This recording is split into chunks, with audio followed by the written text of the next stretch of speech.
Bonsoir et bienvenue pour ce débat qui a fait débat. Nous espérons que ce débat sera de bonne tenue, n'est-ce pas, Monsieur Le Pen? Je ne vous permets pas, Madame Cotta. Qu'est-ce que c'est que ce parti pris? Dites-le à Monsieur Chirac. Oui, alors justement, le tirage au sort a désigné Monsieur Chirac pour commencer. Monsieur Chirac, c'est à vous.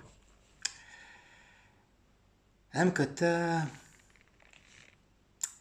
savez, j'ai beaucoup réfléchi.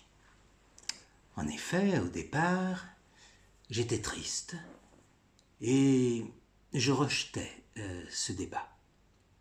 Car comme je le disais, face à l'intolérance et la haine, aucun débat n'est possible.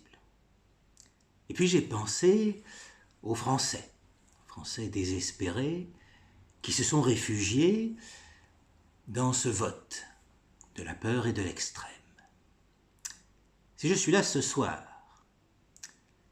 c'est pour parler à ces Français-là, à travers son représentant, ici présent, qui défend une République qui n'est pas la mienne. Loin de là. Monsieur Le Pen, c'est à vous. Oui, alors en effet, moi, je ne défends pas une république du mensonge. Je ne reviendrai pas sur les emplois fictifs, n'est-ce pas, et autres casseroles que vous traînez, Monsieur Chirac. Mais je tiens ce soir quand même à vous remercier d'être là et d'accepter ce débat. En effet, finalement, il n'y a pas que les imbéciles qui ne changent pas d'avis, mais il y a aussi les super menteurs. Alors, si je dis cela, n'est-ce pas, c'est que Monsieur Chirac ment.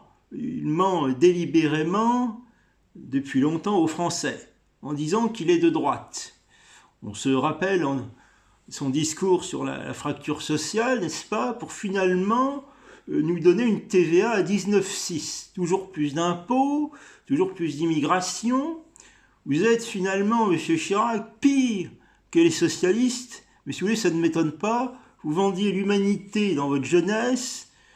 Vous êtes donc revenu à vos premières amours, et d'ailleurs l'ensemble du système ne s'y est pas trompé, car vous êtes soutenu du Parti socialiste jusqu'au Parti communiste, à une exception près, c'est vrai, celle de Madame Laguillet qui a choisi de s'abstenir. Vous savez, si je suis soutenu par toute la classe politique, cher monsieur, c'est qu'ils ne veulent pas que l'on soit la risée du monde entier, avec un dictateur qui bafoue la République.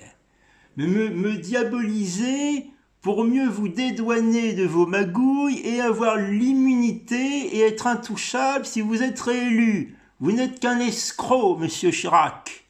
Écoutez, je n'accepterai pas d'être insulté plus longtemps. Les Français méritent mieux que cela. Je quitte le plateau en disant vive la République et vive la France.